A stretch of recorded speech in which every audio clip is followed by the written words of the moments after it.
All right, good morning everyone. Trying to perk myself up. Right, this is the third and final part to my Pelvis Awareness course. Part C, I guess we could call it. And the point of this last video on the topic is basically focusing on the position of the head. Because I think ultimately that's what good posture would ultimately be about or be targeted to. That'd be the main goal, would be to have really good head posture. Ideal head posture, I should say. And ideal head posture would be, how do I explain it? Ideal head posture would be that, with my eyes up forward, looking ahead, not down at the ground, like this, like a lot of us do.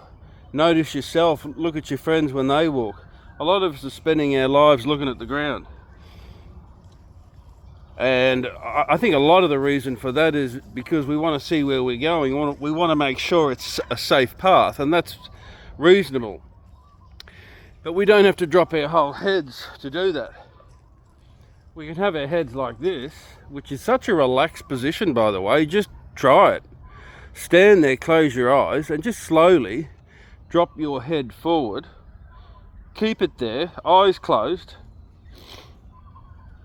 And then slowly bring your head up into that position and feel the difference. It's a super relaxing position, especially if you, and that's the point of this video, have your torso in the ideal position with the pelvis controlled by the front pelvic muscles and the rear pelvic muscles, which is what I'm doing right now. So my torso's in a beautifully controlled upright position, and that naturally allows for the head to sit upright. And it's a really beautiful position of relaxation while you're standing and walking. And it enables you to take in your surroundings so much more. Like, because my head's upright, I'm seeing all this beautiful stuff around me. I'm taking it in compared to that as my walk, with the occasional glance up. I mean, I can see that's safe. If my head's up here in this beautiful relaxed position, and honestly, that's what it is. When you control that pelvis from the root up, and bring that torso will automatically come up. When you do that, like my ass is clenched right now, my stomach is engaged, it's brought my torso up, and then my head is naturally flicked up, and it's honestly a beautiful, relaxing position. So because of it, that's my view, just naturally. I don't have to lift my head, my torso is forcing my head to be lifted. So that's my view all day, every day, compared to this with bad posture and uncontrolled pelvis. Okay, so basically that's the point of the video. We want to be walking around in this beautiful, relaxed position, which equates to less stress in life because we're not stressed. Like I say, if you put your head forward, close your eyes, just try and feel or think about the muscles at the back of your neck. They're under strain because they're holding the head up. They're holding the weight of the head. When you position that torso nicely, as it should be, allow the head to just come up, you'll feel the tension in the neck muscles go away. Why? Because they're not holding the head up anymore. Gravity is holding the head up. And because of this, you will keep the head up if the torso if the pelvis is controlled by the muscle activation I was talking about in the last video. The head will only ever want to come up because of it.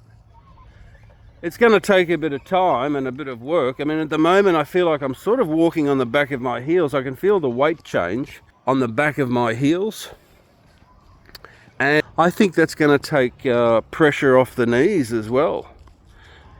I mean, I can feel actually that there's less pressure on the front of my knees, and that's possibly a good thing. I mean, if you've got bad knees, try the posture I'm talking about, see if that alleviates pain on your knees as you walk. But it's not about lifting the head, remember, it's about controlling the pelvis, which is going to bring the spine into a much better vertical position, which in turn is going to flick the head up. My head wants to sit up because my torso is up. And my view is this, just naturally.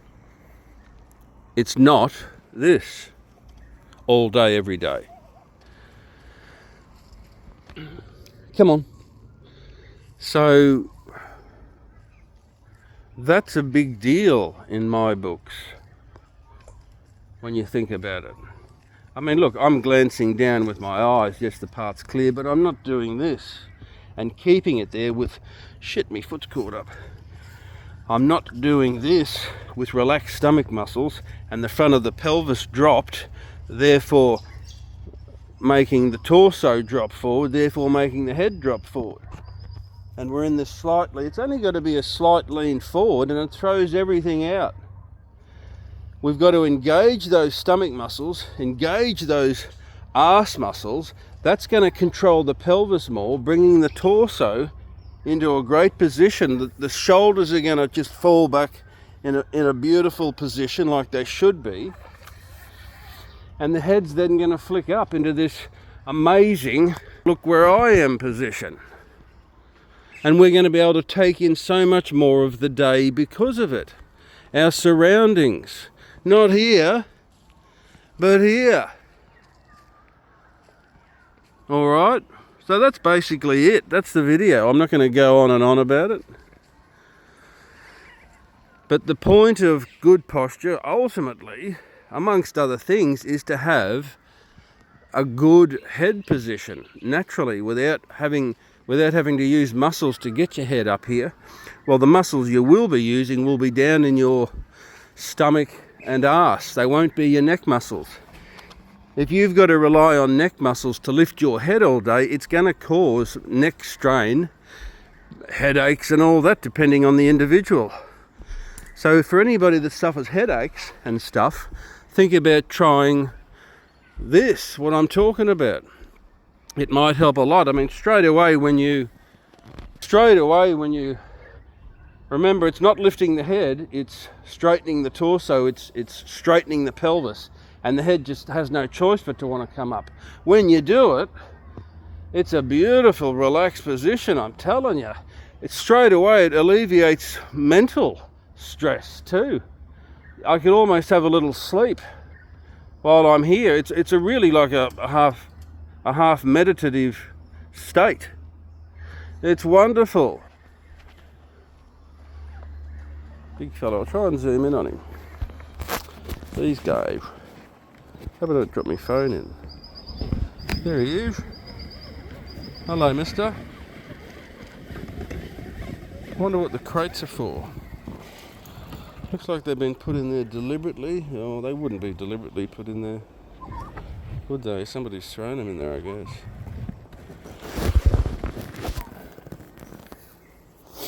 But, yeah, amazing when you think about it.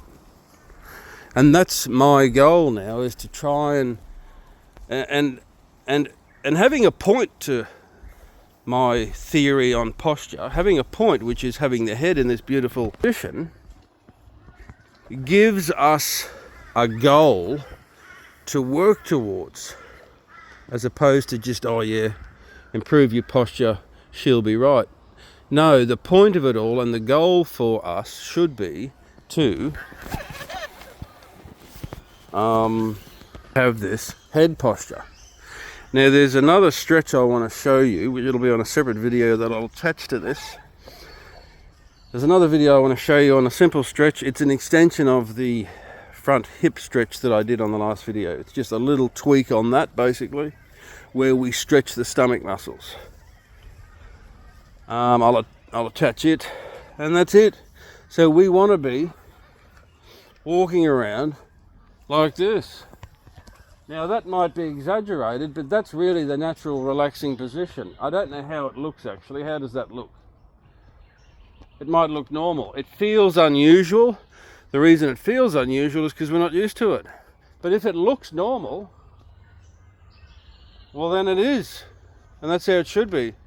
This, beautiful, honestly, like I say, it's really good compared to this.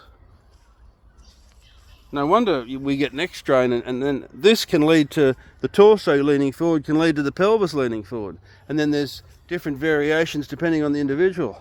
We've got to control that pelvis. Remember, we're not lifting the head, we're lifting the front of the pelvis, and we're lowering the back of the pelvis, or we're manipulating it with the muscles to whatever feels right. Another thing I was going to say was, I'm walking around with this front of the pelvis lifted right now. I feel like more of the weight's on the back of the heels. But I also feel like a little bit of a, like maybe a boxer would walk.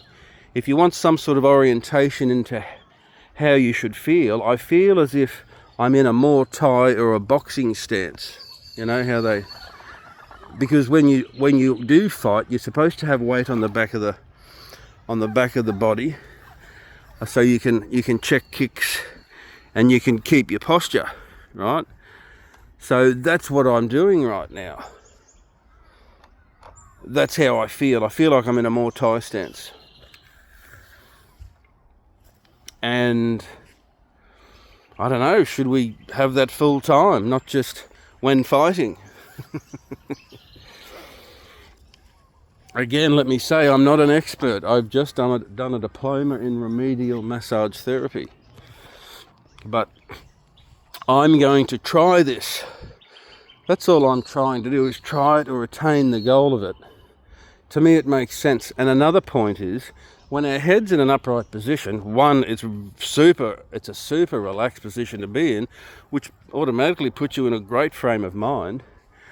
When I'm like it, I'm able to see danger coming, as well as taking in my surroundings. I'm able to see danger coming. In a car, or whether I'm walking down the street, I can see off into the distance if there's trouble, and if there's trouble ahead, I can take a little detour, no matter what that danger is. So I think, when you think about it, it's a good habit to get into. But the only way we can do it is to become aware of the power of our pelvis and how we need to manipulate it or keep it under guidance, shall we say, for the optimum goal being head positioning. And everywhere in between the pelvis and the head positioning. If we control the pelvis, I think we control everything. I think if we control the pelvis, everything else falls into place. So that's it pretty much. There was one other point. I'll just press pause. I feel like I should be rambling longer, but I think that's pretty much it. Hang on. No, I think that's it pretty much. And that'll be the end of all this. I won't keep going on about it. The next vlog will be about a positive mindset and how to always be working on a positive mindset and getting the most out of life, Attitude's everything, I think, in life. And we should always be working on that. Yeah, the last point is, those rollers I was telling you about, or I mentioned in one of the videos, get one of them, get the small one, and it's not so much about rolling. The word roller, suggests we should be rolling on them. Not really. It's just about positioning parts of your neck, shoulders, back on the roller and giving time to let the muscles go in that one spot, and then roll an inch or two up and sit there and let the muscles relax and let them go, right? And you can also just roll to the left a little bit on the roller to get those erector spinae muscles massaged. And you're not going to do that if you're directly over, the middle of the back. You will a little bit, but if you feel like, you'll feel it. If you feel like the left side needs some massage, well, that's what the roller will do. If you roll a little bit to the left and sit there, and then move up in increments. Or it might be the right hand side. Another thing that's going to help with head positioning, this new head positioning, because honestly most of us would be doing this. Another thing that's going to help is stretching the neck muscles, the front ones. And how we do that is we put the roller at the back of the neck gently. Use head support too if you like. So the small roller, start with it. Gently get the foam, get the softish one, and gently lay your neck, so long as you don't have any neck problems, just if you're in okay condition, just gently place the neck over the soft foam roller, and then if it's too much of an extreme angle, put a little padding under the head to whatever degree feels right, and then just lay there and let the muscles go. Just lay there, and when I say let the muscles go, that is what you've got to do. The muscles are going to instinctively want to tense and bring the head into the old position because they've shortened, the neck muscles have shortened. You've got to, and don't force anything, just gently and slowly put the neck muscles under a little bit of tension by this angle of the roller. And then gently turning the head side to side, feel free to run. See that muscle there? That's the I can't think of the terminologies. It's been a while since I've done the course. But feel free when the neck's over the roller to run your thumb along the muscle. You've got to be in a relaxed position, a relaxed state of mind, and you've got to let those muscles go slowly and gently and enjoy the process. You're treating yourself. It's not an exercise, remember, it's therapy, it's a relaxation. Put on some incense, burn some incense, put on some gentle music. Be surrounded by nature if you can, and just treat yourself. But you're going to have to do that, is stretch these neck muscles, and the rollers are a good way to do it. You can also lay on your bed and let your head slowly but surely go over the edge of the bed, just in your controlled increments. And just sit there and then let the muscles go. That's your job, is to let the muscles go and relax. It won't happen straight away. And just let them go. Keeping in mind the goal is when we're walking around, we want to be walking around like this. We might have a little bit of a glance at the ground, but in general, the head's here. Okay? The head's here. I can certainly feel myself walking, not walking on my heels, but there's a lot more weight being dispersed through the heels. So, I mean, that's probably a good thing. When you look at the bones of the legs and everything goes down, the legs and all that, down to the heels, doesn't it? So I think that's probably where we want to have 70% of our body weight. Not on the front. Having too much weight on the front might bring about sore feet, which is what I've got. And it might bring about sore knees, which is slowly starting to happen. So all the more reason for me to try really big dogs there. Which is all the more reason for me I might venture somewhere else. They're not even on a lead. I'm sure they'd be fine, but we'll cut across here. Forgot what I was saying, but yeah, more weight on the back of the heels and less weight on the front of, more weight on the back of the feet and less weight on the front of the feet, I think. It might alleviate knee pain and foot pain. Let's give it a go. Well, I'm going to anyway. They've gone away, so we're okay. Right, that is it. That is it, my friends. I hope this brings about or brings about a bit less pain for some people, or something, I don't know, brings about a positive change to somebody. You know, ideally me too. And I think it is, so that's good. Alright, well that's it. Thanks for listening, and we'll talk again. Have a nice day, or have a great day. Found myself dropping my head then, it might be because of the sun. Got to bring it up, check the pelvis, torso, head, boom.